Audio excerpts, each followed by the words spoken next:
Hello students, welcome to online lecture of physics. तो बेटा आज आपका एटम्स का सेकेंड लेक्चर है। पहला लेक्चर में हमने एटॉमिक मॉडल देखा था डाल्टन का, जे थॉमसन का एंड रदरफोर्ड के जितने भी स्कैटरिंग वाला एक्सपेरिमेंट है उसके डिटेल में हमने डिस्टेंस ऑफ क्लोजेस्ट अप्रोच और इम्पैक्ट पैरामीटर के बारे में पढ़ा था। आज बेटा एक और एटॉमिक मॉडल का बात कर रहे हैं, बोर्स मॉडल का। क्लियर है? तो जो बोर्स एटॉमिक मॉडल है उसके तीन पोस्टुलेट हैं। पहला पोस्टुलेट में बोला गया कि इलेक्ट्रॉन सर्कुलर ऑर्बिट में घूमता है, ठीक है। दूसरा पोस्टुलेट में एंगुलर मोमेंटम क्वांटाइज होता है। और तीसरा पोस्टुलेट में एनर्जी का, या ऐसे बोलो इमिशन और एब्जॉर्प्शन ऑफ रेडिएशन के बारे में बात किया गया। बट इसका एक लिमिटेशन है, ठीक है ना बेटा। बोर्स जो एटॉमिक मॉडल है ये सिर्फ आपका वैलिड है, ठीक है ना। याद रखिए, सिंगल इलेक्ट्रॉन वाले एटम के लिए, ठीक है बेटा। तो सिंगल इलेक्ट्रॉन वाले जो भी एटम है, ठीक है ना, हाइड्रोजन, जैसे कि एग्जांपल में क्या हो गया आपका हाइड्रोजन, ठीक है। हाइड्रोजन और हाइड्रोजन लाइक एटम, मतलब ये तो लिखा हुआ है, हमें लिखने की जरूरत नहीं है। बस इसका लिमिटेशन ये है, ठीक है ना बेटा। ये समझिए कि ये लिमिटेशन है उसका। कोई अगर पूछे कि वोर्स मॉडल का लिमिटेशन क्या है, तो लिमिटेशन यही है कि ये hydrogen and hydrogen like single electron species के लिए वैलिड है, ठीक है। मतलब जिसके ऑर्बिट में एक ही इलेक्ट्रॉन हो, सिंगल इलेक्ट्रॉन हो, उसके लिए ही वोर्स मॉडल लगाते हैं। मतलब सिंपल कहानी यही है आपका। आप ऐसे समझिए कि ये जो हम लोग पढ़ रहे हैं इसमें ये आपका न्यूक्लियस होगा और उस एटम में मात्र एक इलेक्ट्रॉन होना चाहिए जो ऑर्बिट में घूमते रहे। सही बेटा? तो इसके लिए वैलिड है। मतलब ये इलेक्ट्रॉन हुआ और यहाँ पर तुम्हारा न्यूक्लियस हुआ। अच्छा, चार्ज ऑन न्यूक्लियस आप लोग को पता होना चाहिए। चार्ज ऑन न्यूक्लियस जो होता है बेटा वो कितना होता है? आपका नंबर ऑफ प्रोटॉन जो होता है जेड इंटू ई के बराबर, और पॉजिटिव चार्ज होता है, ठीक है। तो ये आपको पता होना चाहिए, ठीक है। तो पहली बात, जो आपका वोर्स मॉडल हम लोग पढ़ने वाले हैं वो सिर्फ और सिर्फ किसके लिए वैलिड है बेटा?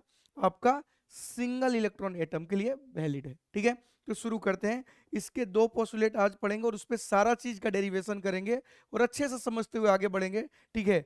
डेरिवेशन को भी अच्छे से समझना जरूरी है, ठीक है बेटा। तो सबसे पहले बात करते हैं आपका पोस्टुलेट वन का, क्वांटाइज्ड ऑर्बिट। तो क्या बोलते हैं, कौन बेटा? आपका वोर्स साहब ने क्या बोला, ध्यान से सुनिएगा, कि जो इलेक्ट्रॉन होता है ना वो सर्कुलर ऑर्बिट में घूमता है अराउंड द न्यूक्लियस। तो अगर यहाँ पर न्यूक्लियस है, ठीक है बेटा, तो इसके चारों तरफ सर्कुलर ऑर्बिट में घूमता है, ठीक है ना, ऐसे। अच्छा, सर्कल सर्कुलर ऑर्बिट में तो रदरफोर्ड भी बोले थे, ठीक है ना, वी वेलोसिटी से। तो ये बाद में बताएंगे, दूसरा पोस्टुलेट में बताएंगे स्टेबिलिटी के बारे में, ठीक है बेटा। तो ये सर्कुलर ऑर्बिट में घूमेंगे, ठीक है ना। एक ही इलेक्ट्रॉन है तो कोई टेंशन ही नहीं है, रेडियस आर में, ठीक है ना। अगर ये इलेक्ट्रॉन है इसका मास क्या ले लें, एम, ठीक है। तो actually man electron in atom revolve around the nucleus only in certain permitted stable circular orbit called stationery orbit without emitting और लूजिंग एनर्जी। एनर्जी लूज नहीं करता, ठीक है ना, क्योंकि वो स्टेशनरी वेव के फॉर्म में घूमता है, ठीक है। वो बात की बात है। अब यहाँ पर कोई भी अगर सर्कुलर मोशन करेगा, ठीक, तो यहाँ पर सेंट्रीपिटल फोर्स जो प्रोवाइड कराया जाता है, सेंट्रीपिटल जो फोर्स होगा, ठीक है ना, ये होगा बेटा इलेक्ट्रोस्टैटिक्स फोर्स, ठीक है। Electrostatics force. अब ध्यान से समझिएगा, यहां पर एक इलेक्ट्रॉन है, कौन है बेटा? ये आपका इलेक्ट्रॉन है जो मूव कर रहा है, ठीक है। ध्यान से अगर इसको देखो तो ये आपका इलेक्ट्रॉन है जो कि यहाँ पर मूव कर रहा है, ठीक है, वी वेलोसिटी से ऐसे जा रहा है, ठीक है। तो इस पे जो सेंट्रीपिटल फोर्स लगेगा इधर, ये जो सेंट्रीपिटल फोर्स होगा ये आपका इलेक्ट्रोस्टैटिक्स फोर्स होगा।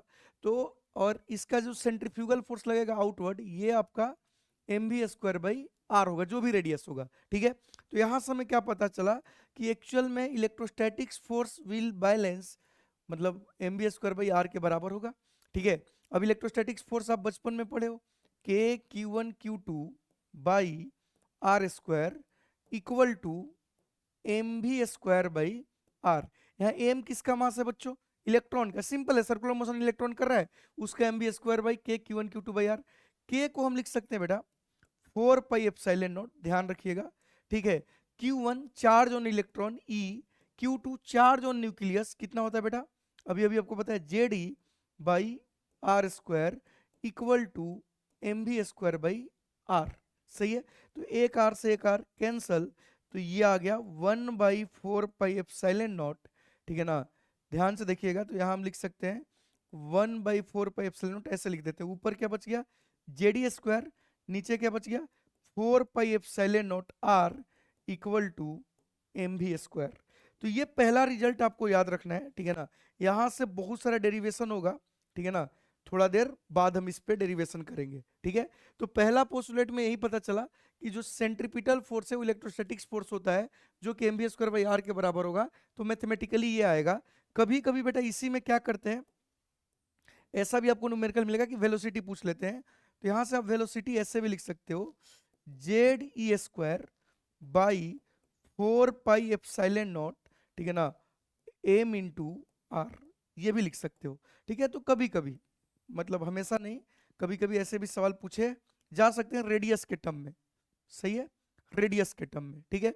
तो पहला पोस्टुलेट यही बोलता है कि सर्कुलर ऑर्बिट में घूमता है और स्टेबल वो ऑर्बिट रहता है, जिसमें सेंट्रीपिटल फोर्स कौन प्रोवाइड कराता है, इलेक्ट्रोस्टैटिक्स फोर्स। तो यहां से ये रिजल्ट ध्यान रखना है, ठीक है बेटा। सेकंड पोस्टुलेट पे आते हैं। सेकंड पोस्टुलेट क्या बोलता है कि एक्चुअल में क्वांटाइजेशन ऑफ एंगुलर मोमेंटम। अब इसके बारे में थोड़ा समझते हैं बेटा, ध्यान से सुनिएगा, ठीक है। कि ये मान लो कि आपका सर्कुलर ऑर्बिट में घूम रहा है, तो सर्कुलर ऑर्बिट में जो घूमता है, ध्यान से सुनिएगा, ये आपका न्यूक्लियस हो गया। इसमें जो इलेक्ट्रॉन घूमता है ना, एक्चुअली में ऐसे घूमता है, ठीक है ना। मतलब ये जो होता है बेटा आपका स्टेशनरी वेव बनाता है, समझिएगा क्या बनाता है, स्टेशनरी वेव। स्टेशनरी वेव में आपको पता है कि एनर्जी लूज नहीं होता है। तो यहां से अगर इसका रेडियस आर मान लें, ठीक है, और इसमें हमने माना कि टोटल वेवलेंथ कितने बने, एन, तो यहां से हम लिख सकते हैं, ध्यान से सुनिएगा, बहुत इंपॉर्टेंट है, 2 pi r circumference equal to n lambda, सही है, circumference equal to n lambda. इस रिजल्ट को ध्यान रखिएगा। और वी नो दैट, ठीक है ना, इस पे मैं वापस आऊंगा, यहाँ कुछ लिखना है, वी नो दैट, ठीक है ना बेटा, कि आपका जो मोमेंटम होता है P equal to h by lambda होता है। फोटोन के लिए जो आपका मोमेंटम होता है कितना होता है, P equal to h by lambda. तो हम क्या करेंगे बेटा कि इसको इक्वेशन 1 और 2 से हम सॉल्व कर लेंगे। तो हम लिख देंगे इसको 2 पाई आर, सही है बेटा, एन, लेमडा की जगह हम लिख सकते हैं बेटा एच बाई पी, पी को क्या लिख सकते हैं, एम भी। तो अगर तुम ध्यान से देखो तो यहां से आ गया एम भी आर, सही बेटा, क्या आ गया, m v r equal to n h by 2 pi. और इसी को हम लोग क्या बोलते हैं बेटा, एंगुलर मोमेंटम। तो यहां से क्या हमें पता चला कि जो एंगुलर मोमेंटम होता है ना, ये integral multiple of H by 2 पाई होता है, ठीक है, और इंडिपेंडेंट ऑफ एटॉमिक नंबर, सही है, इंडिपेंडेंट ऑफ एटॉमिक नंबर होता है। बहुत इंपॉर्टेंट पॉइंट है, एटॉमिक नंबर पे ये डिपेंड नहीं करता, सही है बेटा। तो जो भी इलेक्ट्रॉन घूम रहा है वो हाइड्रोजन लाइक एटम के लिए एटॉमिक नंबर पे डिपेंड नहीं करता, लेकिन सिंगल इलेक्ट्रॉन के लिए वैलिड है। तो यहां से हमें क्या पता चला कि जो एंगुलर मोमेंटम होगा ये directly proportional to orbital number होगा, जिस भी ऑर्बिट में घूम रहा होगा। मतलब यहां से हम लिख सकते हैं L1/L2 इक्वल टू N1/N2। ध्यान से समझिए, समझ आया क्या, ये हम लोग लिख सकते हैं, सही है क्या बेटा, मतलब डायरेक्टली प्रोपोर्शनल टू एन होगा। और एक इंटरेस्टिंग चीज क्या पता चला, ठीक है, कि जब भी एंगुलर मोमेंटम होगा, ठीक है ना, जब भी एंगुलर मोमेंटम होगा, ठीक है ना, या तो होगा जैसे n इक्वल टू 1 में कितना होगा, n इक्वल टू 1 में कितना होगा, h बाई 2 पाई, अगला में क्या होगा, h बाई पाई, अगला में क्या होगा, 3h/2 पाई, ठीक है। तो इस टाइप का होगा, इंटीग्रल मल्टीपल होना चाहिए, ठीक है ना बेटा। तो इस टाइप के आपका एंगुलर मोमेंटम होगा और जेड पे डिपेंड नहीं करेगा। मैंने बोला हाइड्रोजन लाइक एटम, मतलब हाइड्रोजन लिया और हीलियम प्लस लिया, दोनों का सेम मतलब सेकेंड ऑर्बिट में जो एंगुलर मोमेंटम होगा सेम होगा, इरिस्पेक्टिव हो कि दोनों का एटॉमिक नंबर अलग है, ठीक है बेटा। तो इंडिपेंडेंट ऑफ एटॉमिक नंबर होता है। और यहां से हम इसको इक्वेशन मान लेते हैं 2, सही है। और ये अपना इक्वेशन हो गया बेटा फर्स्ट, ठीक है, पहला पोस्टुलेट से इक्वेशन 1, दूसरे पोस्टुलेट से इक्वेशन 2, ठीक है। Now we are able to calculate angular momentum of any orbit, ठीक है। आगे हम लोग सवाल देख लेंगे, ठीक है। अब आपसे जो मेरा मेन सवाल है कि कोई अगर सर्कुलर मोशन कर रहा है, ठीक है, आप सर्कुलर मोशन पढ़े हो, कोई भी अगर सर्कुलर मोशन कर रहा है बेटा, कोई भी अगर सर्कुलर मोशन कर रहा है, ठीक है ना, अगर सर्कुलर मोशन कर रहा है कौन, आपका इलेक्ट्रॉन मतलब चार्ज। अब इसके कारण क्या क्या पूछा जाएगा, ध्यान से सुनिएगा। यहां पर सर्कुलर मोशन कौन कर रहा है, इलेक्ट्रॉन चार्ज, ठीक है। अब ये इलेक्ट्रॉन इस ऑर्बिट में घूम रहा है, ठीक है ना, ऐसे ऑर्बिट में घूम रहा है, ये इसका रेडियस है, ठीक है बेटा। तो इसमें क्या क्या पूछा जा सकता है, ठीक है ना, कि पहला रेडियस ऑफ द ऑर्बिट बताइए। अब आप समझिए कि एक्चुअल में अगर आपने पूरा अच्छे से केमिस्ट्री पढ़ा है तो ऑर्बिट का अलग अलग नंबर होता है, जैसे n इक्वल टू 1 से शुरू होता है, 2 3 4 डॉट डॉट डॉट। अच्छा, केमिस्ट्री में के एलिमेंट भी बोलते हैं, अगर आपको याद हो। ऐसे ऐसे ऑर्बिट होगा, मतलब ये पहला हो गया, फिर इसके बाद अगर चाहो तो एक और बना लो। ऐसे अलग अलग क्या होंगे बेटा, आपके ऑर्बिट होंगे, सही है। तो हर एक ऑर्बिट का रेडियस क्या आएगा, अलग। जैसे कि मैं बोल दूं ये पहला रेडियस है तो r1, अगर अगला ऑर्बिट का बात करूं तो रेडियस क्या आएगा r2, अगर आगे का बात करूं r3। तो अलग अलग ऑर्बिट का अलग अलग रेडियस आएगा। तो पहला हम लोग कैलकुलेट करेंगे वोर्स रेडियस, ठीक है ना। तो रेडियस, दूसरा जिस भी ऑर्बिट में घूमेगा उसमें उसकी वेलोसिटी होगी कुछ ना कुछ, समझ रहे हो क्या, कुछ ना कुछ क्या होगी, वेलोसिटी होगी। तो हम वेलोसिटी कैलकुलेट करेंगे। अब सर्कुलर मोशन में अगर वेलोसिटी है, ठीक है, और आपका रेडियस पता है, तो ऑब्वियस सी बात है time period frequency angular frequency भी होगा, ठीक। रेडियस पता चल गया तो एरिया भी पता होगा, और चूंकि सर्कुलर मोशन कर रहा है तो सेंट्रीपिटल एक्सेलरेशन भी होगा, ठीक। और चार्ज जब भी ऑर्बिट में घूमता है तो कौन सा करंट आता है, ऑर्बिटल करंट भी आता है। और एंगुलर मोमेंटम हमने ऑलरेडी बता दिया। उसके अलावा अगर करंट बह रहा है तो उसके कारण मैग्नेटिक फील्ड भी आएगा, और मैग्नेटिक फील्ड अगर है तो मैग्नेटिक मोमेंट भी होगा, और डी ब्रॉगली वेवलेंथ भी होगा। तो डी ब्रॉगली वेवलेंथ तो हम यहां ही निकाल सकते हैं, ध्यान से सुनिए, 2 pi r equal to n lambda. तो यहां से जो डी ब्रॉगली वेवलेंथ आता है 1/n times of 2 pi r, या लेमडा इक्वल टू लिख सकते हो 1/n टाइम्स ऑफ सरकमफ्रेंस, ठीक है बेटा, क्या लिख सकते हो, सरकमफ्रेंस। तो ये आप ध्यान रखिएगा, ठीक है ना, मैं यहीं पर आपको ये बता दिए, ठीक है। तो इसको आपको ध्यान रखना है, ठीक है बेटा। चलिए, तो now by using these two equation, first postulate and second postulate, will derive all formula, ठीक है बेटा। रेडियस, वेलोसिटी, टाइम पीरियड सब कुछ निकालेंगे, ठीक है। चलिए शुरू करते हैं डेरिवेशन। सबसे पहले हम बात करेंगे रेडियस ऑफ nth ऑर्बिट, ठीक है बेटा। तो हमें पहला इक्वेशन क्या पता है, डेरिवेशन सुनिएगा, ठीक है। वी नो दैट पहला चीज तो हमने आपको यही बताया कि हमें क्या पता है, 1 बाई, मतलब इसको ऐसे लिखें, we know that ZE² /4 pi epsilon naught r equal to mv²। हमारे पास पहला ये इक्वेशन पता है, और दूसरा इक्वेशन पता है mvr इक्वल टू NH/2 पाई। ये हमें दो इक्वेशन पता है। हम क्या करेंगे बेटा, हमें चाहिए r, तो v को हम रिप्लेस कर देंगे। तो देखिए इसको कैसे लिखेंगे, ZE²/4 pi epsilon naught r equal to m, v की जगह देखो क्या लिख रहे हैं, NH/2 पाई r, सही है, NH/2 पाई r इंटू एम। ये m और r कहाँ आ गया, नीचे। तो 2 पाई r इंटू एम का होल स्क्वायर, सही है। ये कहां से आ गया, फ्रॉम 1 and 2, सही बेटा, कहां से आ गया, फ्रॉम 1 and 2। अब ध्यान से सुनिए, इसको हम लोग थोड़ा और सिंप्लीफाई करते हैं। ZE²/4 pi epsilon naught r equal to, देखिए m(n²h²/4 पाई², ठीक, r² इंटू m²। तो देखिए कौन कौन गया, एक m से एक m कैंसल, अगर हमने कुछ गलत नहीं लिखा है तो एक m से एक m क्या हो गया बेटा, कैंसल। एक r से एक r कैंसल, 4 पाई से 4 पाई कैंसल, और कुछ बचा क्या, कटने वाला नहीं। तो इधर क्या बच गया, ZE²/एप्सिलॉन नॉट, और इधर क्या बच गया बेटा, n²h² डिवाइडेड बाई एक पाई बच गया, ठीक, m बच गया एंड r बच गया, ठीक है। इससे हम लोग क्या करेंगे, आगे बढ़ते हुए डेरिवेशन करेंगे तो क्या आ जाएगा बेटा, ध्यान से सुनिए। यहां से अगर हम ध्यान से देखें तो r की जो वैल्यू आ गई, ठीक है ना, ये r की वैल्यू, ठीक है, ये आ गई h² divided by pi obvious सी बात है, ये मास ऑफ इलेक्ट्रॉन है पाई एम, ठीक है, अपॉन ई स्क्वायर।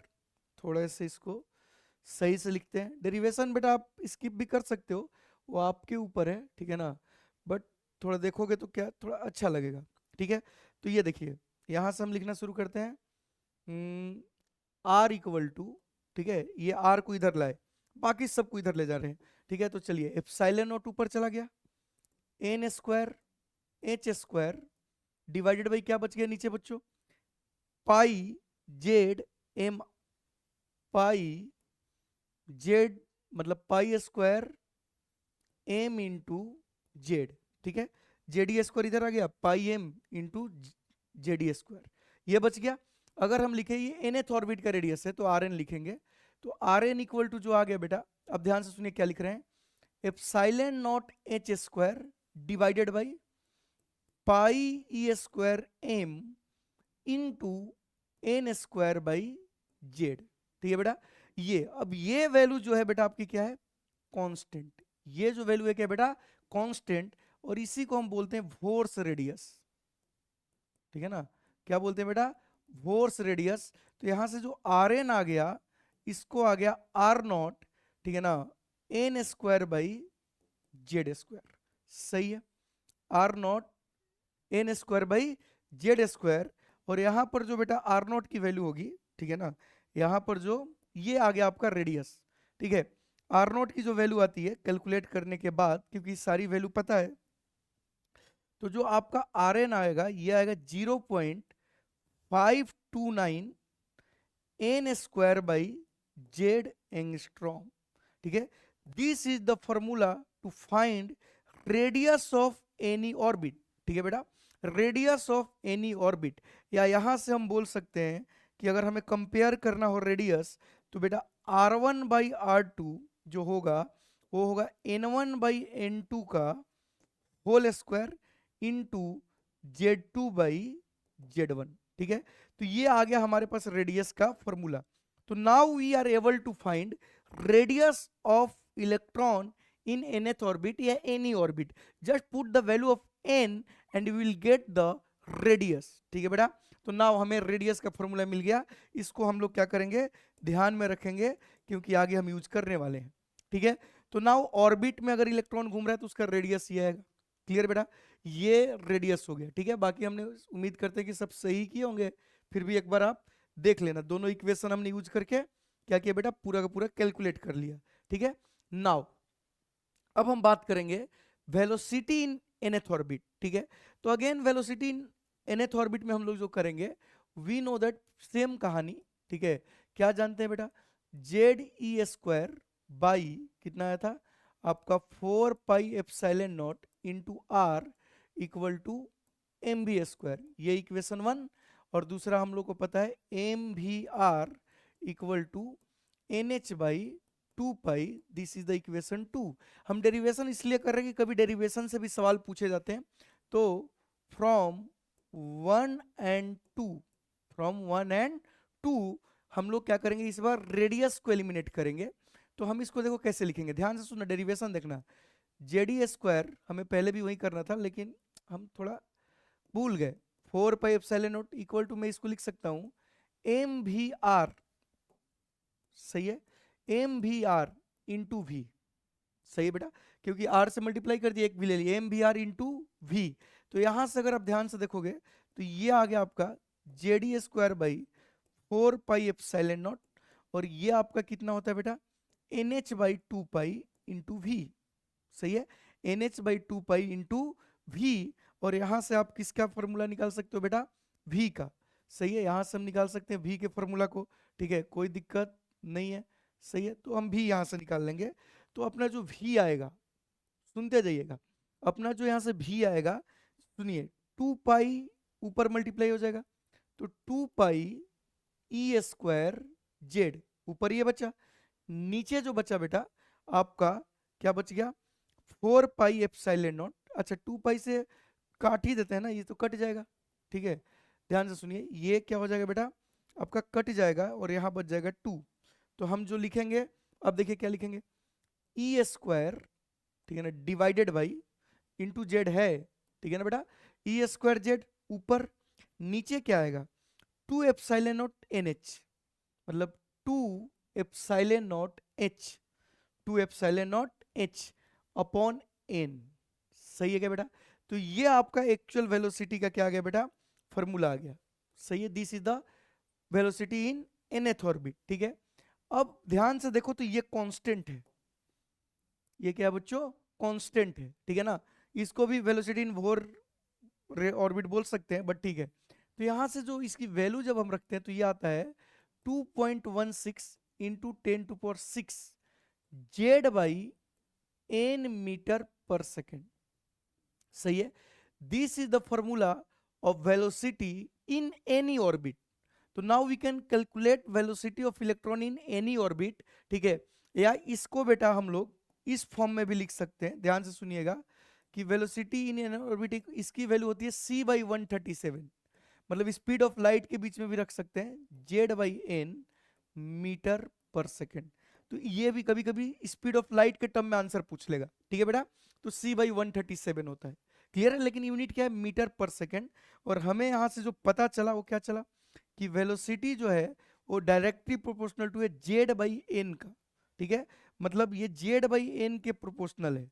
सही है, मतलब जब हम v1/v2 करेंगे, ठीक है, v1/v2 करेंगे तो क्या आएगा n2/n1 इंटू z1/z2, z1/z2। तो ये आपको रेशियो वाला बहुत काम का फॉर्मूला है बेटा, इसको ध्यान रखेंगे हम लोग। सही है, और यहां से एक और चीज समझ में आता है, ये भी चीज आपको मैं बता दूं कि आप अगर n बढ़ाओगे, ठीक है, तो आपका स्पीड कम होगा। स्पीड क्या होगा, कम होगा। एक्चुअली वेलोसिटी नहीं स्पीड बोलना चाहिए, समझ में आ रहा है क्यों?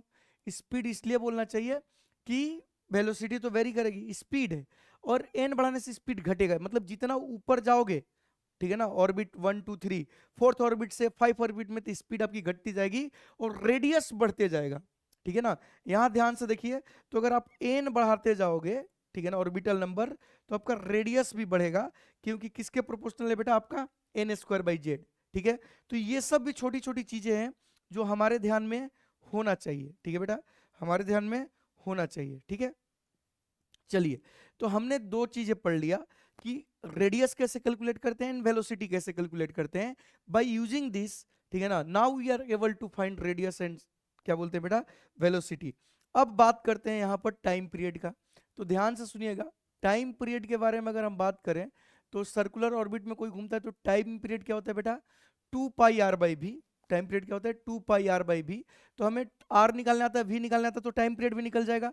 और यहां से हम बोल सकते हैं, ध्यान से सुनिएगा, कि time period is directly proportional to r/v। और यहां से हम बोल सकते हैं time period directly proportional to r/v। r किसके प्रोपोर्शनल होता है, n²/z। ठीक है ना, ये इंपॉर्टेंट है सब चीजें, n²/z। और v किसके प्रोपोर्शनल होता है बेटा, अभी अभी पढ़े, z/n। तो हमें यहां से क्या पता चला कि time period is directly proportional to n³/z²। Very very important result, time period directly proportional to n³/z²। मतलब यहां से बच्चों हम लिखेंगे जब भी t1/t2 equal to always n1/n2 का पावर 3 इंटू z2/z1 का स्क्वायर। ठीक है, तो ये आपका टाइम पीरियड आ गया। क्लियर क्या बेटा? ऐसे ही अगर हम आगे बढ़ें, ठीक है ना, अगर ऐसे ही हम आगे बढ़ें तो नेक्स्ट बारी है बेटा आपके पास किसका, फ्रीक्वेंसी का। तो हम बचपन में पढ़े, ठीक है ना, सेकंड चीज फ्रीक्वेंसी। तो बेटा आपको फ्रीक्वेंसी के बारे में अगर बात करना है, सब लोग बोर्ड पे देखेगा, तो फ्रीक्वेंसी आपको पता है कि क्या होता है बेटा, 1/टाइम पीरियड। ठीक है ना, क्या होता है, 1/टाइम पीरियड, या इसको लिख सकते हो v/2πr। ठीक, तो अब अगर टाइम पीरियड प्रोपोर्शनल टू आया किसके बेटा, आपका n³/z², तो फ्रीक्वेंसी जो आएगा बेटा वो आएगा z²/n³। ठीक है, किसका आएगा, z²/n³। तो ये भी रिजल्ट अपने को पता होना चाहिए, ये भी रिजल्ट अपने को पता होना चाहिए कि frequency directly proportional to z²/n³, orbit में जो इलेक्ट्रॉन घूम रहे हैं उसका फ्रीक्वेंसी। तो यहां से हम लिख सकते हैं f1/f2 इक्वल टू z1/z2 का होल स्क्वायर इंटू n2/n1 का होल क्यूब। क्लियर क्या बेटा, ये बात आपको पता चल गई। तीसरा बेटा हम लोग बात करेंगे एंगुलर फ्रीक्वेंसी का। तीसरा हम बात करेंगे एंगुलर फ्रीक्वेंसी का। तो अगर एंगुलर फ्रीक्वेंसी का अगर हम बात करें, ठीक है, एंगुलर फ्रीक्वेंसी का अगर हम बात करें, ठीक है, एंगुलर फ्रीक्वेंसी का, तो वी नो दैट कि ओमेगा इक्वल टू क्या होता है बेटा, 2 पाई एफ। तो omega directly proportional to f होता है, ठीक, मतलब ओमेगा भी डायरेक्टली प्रोपोर्शनल टू हो जाएगा z square by n cube. सही है, तो ओमेगा भी किसके प्रोपोर्शनल हो जाएगा बेटा, z square by n cube. ठीक है, फॉर्मूले एकदम ही आपको याद होते जाने चाहिए, ठीक है ना, ये हो गया। सही है, तो ये आपका रिजल्ट आ गया। मतलब यहां से अगर हम लिखें तो क्या लिखेंगे, ओमेगा 1/ओमेगा 2 इक्वल टू Z1/Z2 का होल स्क्वायर N2/N1 का होल क्यूब। सही है, तो दिस इज द रेशियो। मतलब मिला जुला के जो यहां से अपने को रिजल्ट मिला, ठीक है, तो हमें क्या मिला रिजल्ट मिला जुला के, अगर समझ आया तो T1/T2 इक्वल टू आएगा F2/F1 इक्वल टू आएगा ओमेगा 2/ओमेगा 1 इक्वल टू आएगा N1/N2 का पावर 3 इंटू Z2/Z1 का पावर 2। ये चीज हम लोग सर्कुलर मोशन में डिटेल में पढ़ते हैं, ये वाला। तो रेशियो भी ऐसे लिख सकते हैं, ठीक है। तो now we are able to find radius, velocity, time period, frequency and angular frequency. आगे बढ़ते हैं बच्चों, अब हम बात करेंगे area in nth orbit and हम बात करेंगे सेंट्रीपिटल एक्सेलरेशन का। ठीक, तो इसमें आपको कोई रॉकेट साइंस नहीं लगाना है। एरिया अगर आपसे पूछा गया है तो आपको पता है कि सर्कुलर ऑर्बिट है, तो एरिया क्या हो जाएगा बेटा, πr²। बताइए हमें रेडियस निकालने आता है, बिल्कुल आता है, तो हमें एरिया पता है, और area directly proportional to r² होगा, मतलब एरिया डायरेक्टली प्रोपोर्शनल टू होगा n⁴/z²। ठीक है, ये आपको रिजल्ट पता होना चाहिए, ठीक है बेटा। और यहां से हम लिख सकते हैं आपका A1/A2 एरिया का रेशियो जो आएगा N1/N2 का पावर 4 इंटू Z2/Z1 का पावर 2। ठीक है, अब बस देखिएगा कुछ गड़बड़ ना करें, बाकी तो ठीक है सब। ठीक है बेटा, आगे बढ़ते हैं। अगर हम बात करें नेक्स्ट क्या है अपने पास, जल्दी से बताइए नेक्स्ट अपने पास क्या है, सेंट्रीपिटल एक्सेलरेशन। तो बच्चों आपको पता है कि जो सेंट्रीपिटल एक्सेलरेशन होता है वो होता है v²/r। तो हमें वेलोसिटी निकालने आता है, हमें रेडियस निकालने आता है, बट यहां से हम बोल सकते हैं कि सेंट्रीपिटल एक्सेलरेशन जो होगा v क्या होता है बेटा, Z²/n² हो जाएगा, क्योंकि Z/n होता है, और r आपका n²/z हो जाएगा। तो आप यहां से अगर देखोगे तो centripetal acceleration is directly proportional to ZQ/n का पावर 4, ZQ/n का पावर 4। सही बेटा, तो ये आपको पता होना चाहिए, ठीक है ना, ZQ/n का पावर 4। या हम यहां से लिख सकते हैं एक्सेलरेशन का रेशियो A1/A2, ठीक है, Z1/Z2 का पावर 3 इंटू N2/N1 का पावर 4। सब कुछ चेक करते हुए आगे बढ़िएगा, कहीं अगर कोई मिस्टेक होगा तो आप देख लीजिएगा, ठीक है बेटा। तो ये हो जाएगा। तो now we are able to find proportionality of area and centripetal acceleration. ठीक है, आगे बढ़ते हैं बच्चों। अब हम बात करेंगे orbital current and magnetic moment. ठीक है, अब बचपन में हम पढ़े हैं कि जब कोई सर्कल में घूमे, ठीक है बेटा, तो अगर कोई सर्कल में घूमे तो ऑर्बिटल जो करंट होगा, सही है, ये एकदम बचपन की यादें हैं। तो जो अगर कोई सर्कल में घूम रहा है, ठीक है बेटा, अगर कोई सर्कल में इलेक्ट्रॉन घूम रहा है, तो अगर आपको याद होगा तो करंट जो होता है चार्ज बाई टाइम पीरियड, या चार्ज इंटू फ्रीक्वेंसी, या यहाँ इलेक्ट्रॉन है तो E/F। तो नाउ हमें क्या समझ में आया बच्चों, कि जो करंट होगा ऑर्बिटल करंट E/F होगा, और हमें यहाँ से पता चला कि जो ऑर्बिटल करंट होगा डायरेक्टली प्रोपोर्शनल टू फ्रीक्वेंसी होगा, और फ्रीक्वेंसी जो प्रोपोर्शनल टू आती है वो क्या आती है, Z²/NQ। तो अभी अभी हमने पढ़ाया, तो I1/I2 जब भी करोगे तो टेक्निकली वो F1/F2 आएगा, या Z1/Z2 का पावर 3 इंटू N2/N1 का पावर, सॉरी यहाँ 2/3 आएगा। सही बेटा, तो ये भी आपको पता होना चाहिए, छोटी छोटी चीजें। सही है, अगर हम बात करें सेकंड का, ठीक है ना, सब लोग इधर देखिएगा, ठीक है ना, मैं डेरिवेशन करते जा रहा हूँ और आपका ध्यान कहीं और नहीं होना चाहिए, ठीक है।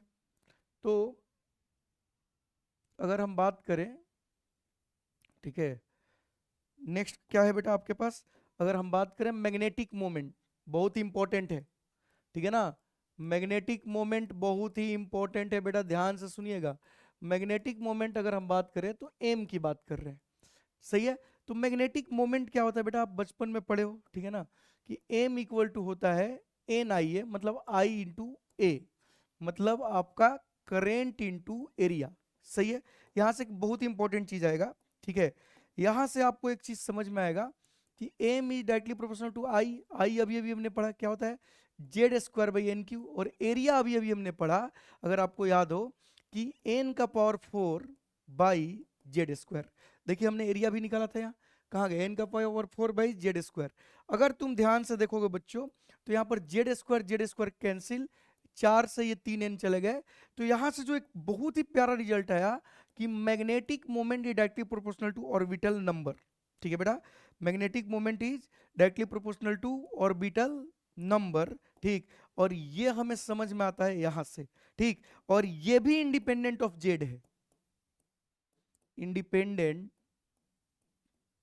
ऑफ जेड है, सही है, ठीक है। मतलब m1 बाई एम जब भी निकालेंगे, सुनिएगा यहाँ बहुत चीजें बताऊंगा आपको, m1 बाई मैग्नेटिक मोमेंट का रेशियो सीधे सीधे n1 बाई n2 या L1 बाई L2 के बराबर आएगा, सही है, क्योंकि भैया वो भी तो डायरेक्टली प्रोपोर्शनल टू n होता है, एंगुलर मोमेंटम। अच्छा यहाँ पर एक जो होता है बेटा, आपने पढ़ा होगा, ठीक है ना, गैरोमैग्नेटिक, गैरोमैग्नेटिक रेशियो, ठीक है बेटा, क्या होता है गैरोमैग्नेटिक रेशियो। तो हमने पढ़ा है कि magnetic moment by angular momentum क्या आता है हमेशा Q बाई 2m। तो इस केस में क्या आएगा बेटा, माइनस ई बाई 2m, क्योंकि इनका रेशियो हमेशा क्या होगा, कांस्टेंट E बाई 2m के बराबर, माइनस इसलिए कि निगेटिव चार्ज है, तो इसको भी ध्यान रखिएगा, सही बेटा, इसको भी आप ध्यान रखिएगा, सही है। तो now we are able to find radius, velocity, time period, frequency, angular frequency, current, area, centripetal acceleration, orbital current, magnetic moment. अब बात करेंगे बेटा de Broglie wavelength in nth orbit, जो कि मैंने आपको पहले कुछ देर पहले बताया था। ऐसे भी हमें पता है कि डी ब्रोगली वेवलेंथ जो होता है वो h बाई पी होता है, या h बाई एम भी होता है, सही बेटा। या हमने आपको अभी कुछ देर पहले क्या बताया कि 1/n टाइम्स ऑफ सरकमफ्रेंस, सही है। तो ये वाला चीज आपको समझ आना चाहिए, ये डी ब्रोगली वेवलेंथ होता है, सही है। और यहां से आप देखोगे कि जो डी ब्रोगली वेवलेंथ है वो इनवर्सली प्रोपोर्शनल टू एन है, मतलब लेमडा 1 बाई लेमडा 2 जो आने वाला है वो आने वाला है n2 बाई n1, सही है। क्यों बोला इनवर्सली प्रोपोर्शनल टू एन है, ठीक है ना, sorry inversely proportional to n नहीं, गलत गलत गलत। देखो एक्चुअली में डी ब्रोगली वेवलेंथ क्या होगा, इनवर्सली प्रोपोर्शनल टू वेलोसिटी, और वेलोसिटी क्या होता है बेटा आपका n बाई जेड होता है, सही तो लिखे थे यार, क्या ही कर रहा हूँ, कि जेड बाई एन होता है, सॉरी जेड बाई एन होता है, वेलोसिटी क्या होता है जेड बाई एन। तो यहां से मैं de Broglie wavelength directly proportional to n आएगा, सही बेटा, मतलब lambda 1 by lambda 2 is nothing but n1 by n2। तो हम कुछ भी निकाल सकते हैं, ठीक है। तो नाउ हमने डेरिवेशन सब चीज का कर दिया, ठीक। एक मेरे से छूट गया है, ठीक है ना, डेरिवेशन करने का, वो है मैग्नेटिक फील्ड, ठीक है बेटा। तो ये मैं आपको यहाँ करके बता देता हूँ, ठीक है ना, 7th नंबर पे, ठीक है ना। एक काम करते हैं, उसके लिए भी अलग पेज यूज ही कर लेते हैं, सॉरी उसके लिए भी अलग पेज यूज ही कर लेते हैं, और ये हमें कलर चाहिए ब्लैक, ठीक है बेटा। चलिए, तो एक चीज जो बच गया, हमने क्या बोला आपसे कि हमसे छूट गया, हाँ मैग्नेटिक फील्ड, अरे यार क्या ही कर रहे हो तुम लोग, ठीक है, सॉरी, अरे यार, ठीक है, ठीक है, चलो इसके हमें आगे जाना है, और हमें कलर जो यूज करना है वो ब्लैक करना है, ठीक है, इसके आगे, इसके पीछे, इसके आगे, ठीक है बेटा। चलिए, तो हम बात करने वाले हैं मैग्नेटिक फील्ड एट सेंटर, ठीक है, देख रहे हो ना, पूरा ही नहीं लिखे, मैग्नेटिक फील्ड एट सेंटर, ठीक है, मतलब आपको मैग्नेटिक फील्ड एट सेंटर को भी कैलकुलेट करना पड़ेगा, इसको हम बोल देते हैं 7th नंबर, ठीक है। जो कि अपने को बाकी रह गया। तो बेटा हमें क्या पता है कि जो मैग्नेटिक फील्ड होता है ये होता है सेंटर पे mu not I by 2r। अब बताइए कुछ देर पहले हमने आपको आई निकालना सिखाया, तो आर निकालना सिखाया, तो खत्म हो जाएगा। तो यहाँ से जो मैग्नेटिक मोमेंट आएगा आई किसके प्रोपोर्शनल होता है बेटा, कुछ देर पहले आपको बताए थे कि z square by n cube होता है, और आर जो होता है बेटा ये एन स्क्वायर बाई जेड होता है। तो मैग्नेटिक फील्ड जो सेंटर पर आता है ना ये प्रोपोर्शनल होता है जेड क्यू बाई एन का पावर 5। तो ये बहुत ही इंपॉर्टेंट रिजल्ट है, इसको आपको ध्यान रखना है, ठीक है ना। यहाँ से हम लिख सकते हैं b1 by b2 equal to z1 by z2 का power 3 into n2 by a1 का पावर 5। सही है। तो ये हमने सबका डेरिवेशन कर दिया। डेरिवेशन से ज्यादा इंपॉर्टेंट है कि उसका प्रोपोर्शनैलिटी याद रखो, ठीक है बेटा, क्या याद रखो, प्रोपोर्शनैलिटी याद रखो। अगर मैं उसको समराइज करूं तो आपको कुछ कुछ चीजें मैं फिर से बता देता हूं, ठीक है ना, थोड़ा समय लगे तो लगे। रेडियस इन nth ऑर्बिट हमेशा 0.529 n square by Z angstrom. सही है। तो ये फॉर्मूला पता होना चाहिए, ये फॉर्मूला आपको पता होना चाहिए।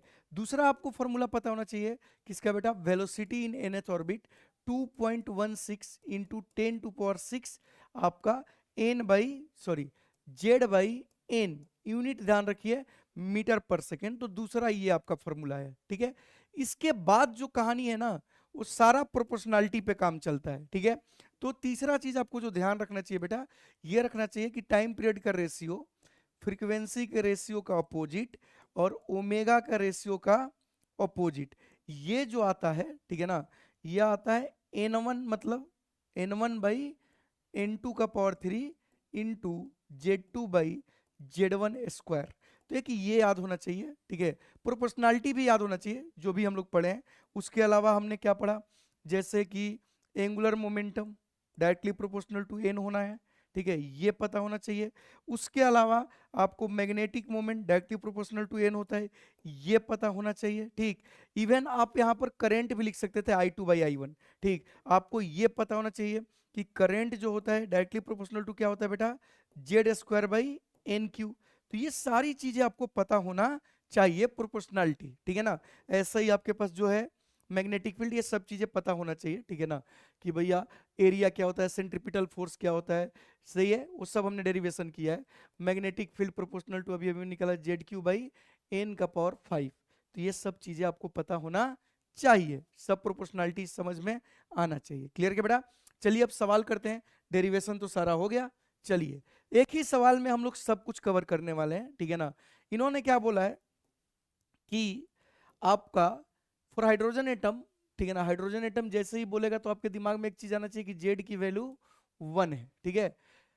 Flowing physical quantity for the first orbit में दिया हुआ है। इन्होंने बोला फर्स्ट ऑर्बिट में रेडियस r नॉट है, वेलोसिटी v नॉट है, टाइम पीरियड t नॉट है, ठीक है ना, फ्रीक्वेंसी ये है ओमेगा नॉट है, एरिया a नॉट है, सेंट्रीफ्यूगल इतना है, करंट इतना है, एंगुलर मोमेंटम इतना है, b नॉट इतना है, म्यू नॉट इतना है, लेमडा नॉट इतना है। तो find the quantity for the third force orbit. अब ये सारा गेम तभी कर पाओगे आप जब आपको प्रोपोर्शनैलिटी पता है। अब हमें पता है कि जेड तो सेम है, तो जेड सेम है, तो शुरू जब कहानी करेंगे हम लोग तो थोड़ा ऐसे करेंगे, सुनना बेटा। सबसे पहले रेडियस, तो r1 बाई r2 सबको पता है कि n1 बाई n2 का क्या हो जाएगा whole square. r1 r not दिया है, जब n की वैल्यू 1 है, n2 कितना दिया 3, तो यहाँ क्या करोगे 3 का स्क्वायर, ये 9 आ गया, तो r2 इज क्या आ गया 9 टाइम्स r नॉट, ठीक है। ऐसे भी हम जब r बढ़ाएंगे तो रेडियस बढ़ेगा। तो ये प्रोपोर्शनैलिटी पता होगा तभी सॉल्व कर पाओगे। दूसरा आपसे पूछा हुआ है वेलोसिटी, तो हमें पता है कि v1 by v2 Z same है, तो ये आएगा n2 बाई n1, क्या आएगा बेटा n2 by n1। v not कितना है v नॉट, v2 हमें निकालना है, n2 अपने पास 3 है और n1 अपने पास 1 है, ठीक है। तो यहाँ से आप ध्यान से देखोगे तो v2 जो आ गया वो आ गया v नॉट बाई 3, और ये हमने आपको बताया था कि जैसे जैसे ऊपर जाओगे क्या होगा, आपका वेलोसिटी घटते जाएगी, ठीक है। तो ये हो गया। ऐसे ही करके हम लोग सब चीज कैलकुलेट कर सकते हैं, ठीक है ना। ऐसे ही करके बेटा हम लोग सब चीज कैलकुलेट कर सकते हैं, ठीक है ना। ये थोड़ा ये हो गया, ठीक है। तीसरा हमसे क्या पूछा है, ठीक है ना, टाइम पीरियड। तो हमें पता है कि time period t1 by t2 जो आएगा वो आएगा n1 बाई n2 का पावर 3। अभी ड्राइव किए, फर्स्ट ऑर्बिट में t नॉट है, थर्ड ऑर्बिट में मान लो t2 है, पहले 1 और ये 3 का पावर 3। तो यहाँ से T2 जो आ गया वो आ गया T0/27। तो ये टाइम पीरियड हो जाएगा थर्ड ऑर्बिट में, ठीक है, प्रोपोर्शनलिटी से। ऐसे ही फोर्थ का अगर हम बात करें, सारा फॉर्मूला बेटा इस सवाल से रिवाइज हो जाएगा, ठीक है ना। आगे बात करें हम किसका, फ्रीक्वेंसी का, तो ऑब्वियस सी बात है कि हमें पता है कि एक्चुअल में यहाँ पर T1/T2 जो आया वो कितना आया, 1/27 आया, ठीक। तो आपको समझ में आ जाना चाहिए कि F1/F2 इसका उल्टा आएगा 27। मतलब यहाँ पर कितना लोगों को समझ में आया कि जो फ्रीक्वेंसी होगी वो 27 टाइम्स हो जाएगी। सही तो लिख रहे हैं, नहीं, T1/T2 1/27 आया, तो F1/F2 27। तो यहाँ पर हमने गलती किया क्या, अरे हाँ, सॉरी सॉरी सॉरी, यहाँ पर T0/T2 कितना आ गया बेटा, 1/27। तो यहाँ से T2 क्या आ गया, अब समझ गए होंगे, यहाँ से जो T2 आ गया वो 27 T0 आ गया। टाइम पीरियड आपका 27 टाइम्स हो गया। अब फोर्थ को सॉल्व ही नहीं करना है, क्योंकि हमें पता है कि T1/T2 इक्वल टू F2/F1 होता है, इक्वल टू ω2/ω1 होता है।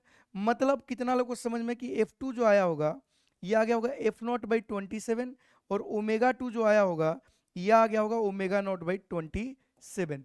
देख लेना कुछ गलत ना कर रहे हो, ठीक है।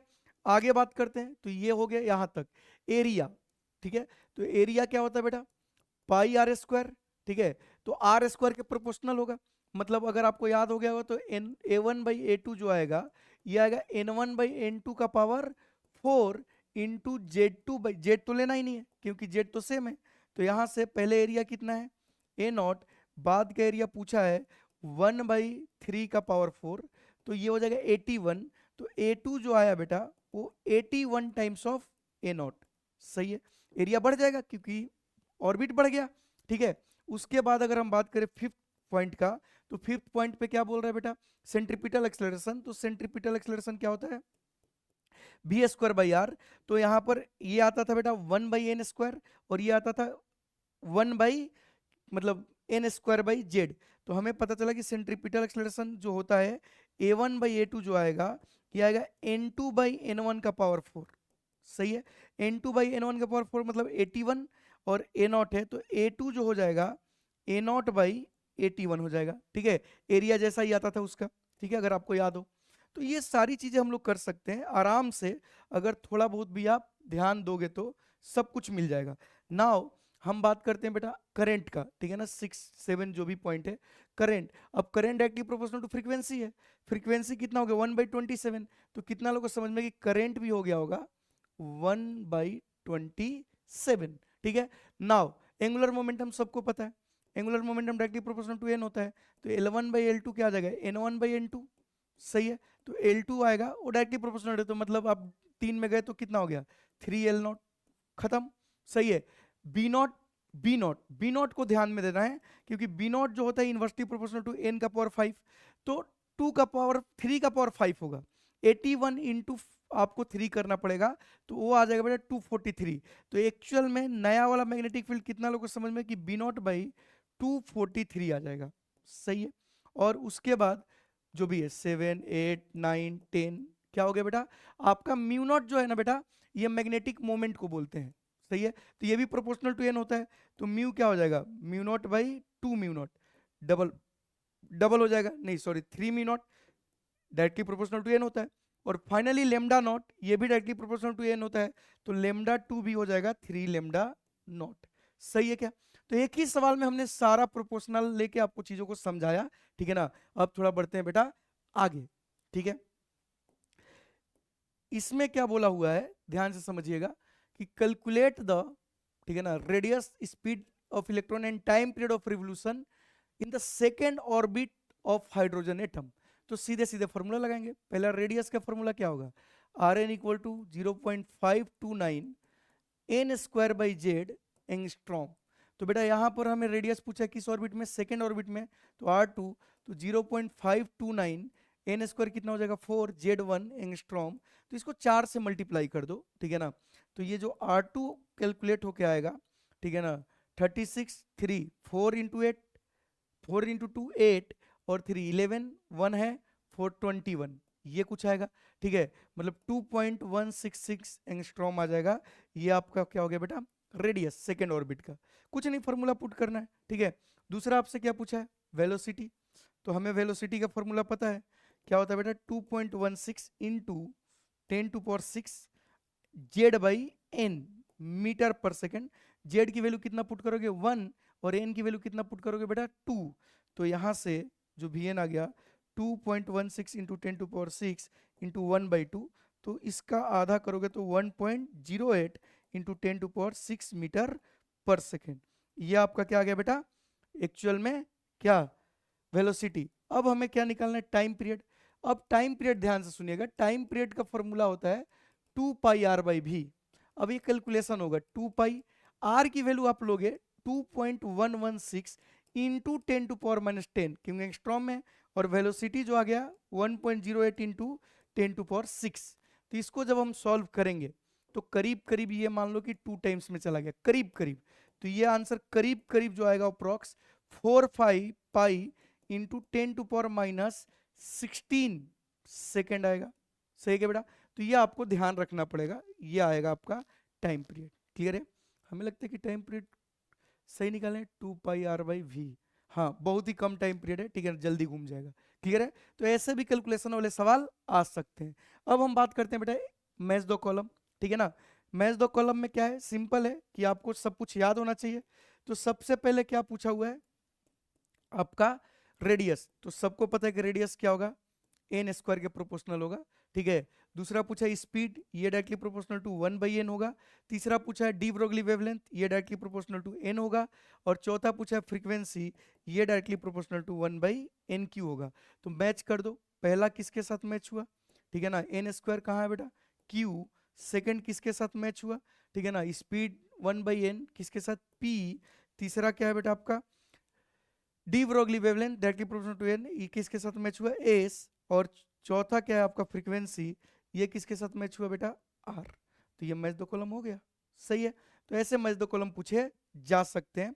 जैसे ये सवाल है, इसमें देखो थोड़ा सा अलग किया गया है, इसमें अलग क्या किया गया कि रेडियस इंटू स्पीड है, ठीक है। तो बेटा आपको पता है कि mvr इक्वल टू nh/2π होता है, मतलब वेलोसिटी इंटू रेडियस हमेशा प्रोपोर्शनल टू क्या होगा n, पहला, ठीक। Angular momentum and magnetic moment दोनों प्रोपोर्शनल टू n होता है, तो हमेशा हमें पता है कि m/l क्या आएगा कांस्टेंट, मतलब पावर पे डिपेंड नहीं करेगा, n का पावर 0 हो जाएगा, सही है। तो पहला हो गया, दूसरा हो गया। तीसरा आपसे ऑर्बिटल करंट आपको पता ही है कि डायरेक्टली प्रोपोर्शनल टू फ्रीक्वेंसी, मतलब 1/nq आएगा, ठीक। टाइम पीरियड इंटू फ्रीक्वेंसी, अब बताइए टाइम पीरियड इंटू फ्रीक्वेंसी अगर हम बात करें फोर्थ पॉइंट का, तो टाइम पीरियड इंटू फ्रीक्वेंसी हमेशा क्या होता है 1, अरे इसकी वैल्यू हमेशा क्या होती है 1, तो ये भी n का पावर 0 हो जाएगा। तो मैच दो कॉलम अगर किया जाए तो पहला वाला किसके साथ मैच हुआ, ठीक है ना, radius into speed proportional to n, s के साथ, ये किसके साथ हुआ s के साथ। दूसरा का अगर हम बात करें तो m/l इंडिपेंडेंट है, तो n का पावर 0 p, ठीक है।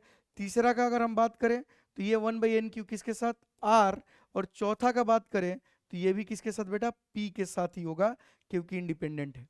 क्लियर है, तो ये समझ आना चाहिए। आगे बढ़ते हैं, ठीक है ना।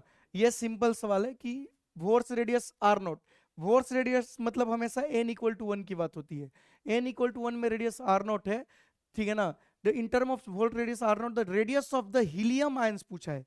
तो भैया आपका रेडियस का फॉर्मूला होता है, ये वोर्स रेडियस हो गया, क्या होता है n²/z एंगस्ट्रॉम, सही, एंगस्ट्रॉम भी लेना है, यही तो होता है, एंगस्ट्रॉम तो बाद में आया, ठीक है ना। तो आप यहाँ रख दीजिए r0, n कितना बेटा किस ऑर्बिट में पूछा है थर्ड, मतलब ये आ गया 9, z क्या बेटा हीलियम तो 2, तो ये आंसर आ गया 9r0 कितना 2, 9r0/2, ये देखो मिस प्रिंट हुआ है, ठीक है। तो इसका आंसर क्या आ गया बेटा, आप यहाँ लिख लीजिएगा 9r0/2, सही है, ये आंसर हो गया। नेक्स्ट देखते हैं, ठीक है ना। देखो जेईई मेन 2025 का सवाल है, consider a Bohr model of hydrogen like atom, the ratio of radius of fifth orbit of electron in lithium and helium, सही है बेटा। तो आपको पहले भी हम बता चुके हैं कि कैसे सॉल्व करेंगे बच्चों, r1/r2 इक्वल टू क्या आता है n1/n2 का होल स्क्वायर इंटू z2/z1, सही है। अब बताइए अपने पास कौन है फिफ्थ ऑर्बिट है, अच्छा दोनों का ऑर्बिट सेम है, तो ये तो n1 n2 सेम हो गया, कट गया, ठीक। तो आपका z का जो रेशियो आएगा वो देखते हैं, ठीक है ना। Ratio of 5th orbit of the electron in lithium. तो लिथियम का क्या होगा बेटा, आपके पास लिथियम पहले है तो Z1 3 होगा और Z2 आपका 2 होगा, तो 2/3, ये आंसर आ गया। कौन सा, फर्स्ट ऑप्शन। क्लियर है। आगे अगर हम बात करें, ठीक है, तो ये देखिए क्या बोला हुआ है, अच्छा सवाल है। कैन इलेक्ट्रॉन, ठीक है ना बेटा, जंप फ्रॉम फर्स्ट, अच्छा फर्स्ट एक्साइटेड स्टेट का मतलब n इक्वल टू 2 होता है, ध्यान रखिएगा, ठीक है ना, और ग्राउंड स्टेट का मतलब n इक्वल टू 1 होता है। तो ये बोला कि 2 से 1 में चला गया, तो परसेंटेज चेंज इन स्पीड बताइए। तो हमें क्या पता है कि v1/v2 जो आएगा वो n2/n1 आएगा। वो क्या आएगा बेटा, n2/n1 आएगा। मतलब n1 कितना था, 2, और n2 कितना हो गया, 1 से 2 में चला गया। मतलब इसका फाइनल वेलोसिटी जो इनिशियल था उसका डबल हो गया। सही है, मतलब डबल हो गया, तो परसेंटेज चेंज क्या होता है, percentage change final minus initial by initial into 100। तो आप देख सकते हो कि कितना परसेंट आ गया, 100% आ गया, क्योंकि फाइनल 2 टाइम्स हो गया, तो 2 माइनस ये कट जाएगा। क्लियर क्या बेटा, तो आंसर क्या हो गया, सेकंड। आगे बढ़ते हैं, इधर देखिए, ratio of time period of electron in first and second orbit of H atom. मतलब सेम एटम की बात हो रही है, मतलब जेड सेम है, तो डायरेक्ट हम लोग यूज करेंगे क्या बेटा, आपको पता है कि T1/T2 इक्वल टू N1/N2 का पावर 3। सही है, तो N1 कितना है बेटा, देखो इलेक्ट्रॉन इन फर्स्ट 1 और ये 2 का पावर 3, तो आंसर जो आ गया क्या आ गया, 1:8। क्लियर है। नेक्स्ट सवाल, ये देखिए ये भी जेईई मेन का है। अच्छा, मोमेंट ऑफ मोमेंटम, मतलब आप याद रखिएगा कि एंगुलर मोमेंटम की बात हो रही है, ठीक है ना, इन फोर्थ ऑर्बिट। तो हमें पता है कि एंगुलर मोमेंटम क्या होता है, NH/2 एन की वैल्यू फोर्थ दिए हैं, तो H/2 करेंगे तो आंसर आपका आ गया 2H/पाई, 2H/पाई, पहला ऑप्शन। क्लियर क्या बेटा, तो ये सब प्रोपोर्शनैलिटी अगर आता है तो आप आराम से क्या कर सकते हो बेटा, बोर्स मॉडल में जितने भी चीजें हमने डिराइव किया उन सबको आप कैलकुलेट कर सकते हो। इसका पार्ट सेकंड नेक्स्ट लेक्चर में करने वाले हैं, जिसमें हाइपोथेटिकल हम लोग बोर्स मॉडल का बात करेंगे, फिर हम एनर्जी का बात करेंगे, ठीक है ना, फिर उसके बाद देखेंगे सर। ठीक है, तो आज के लिए बस इतना ही, बाय, टेक केयर।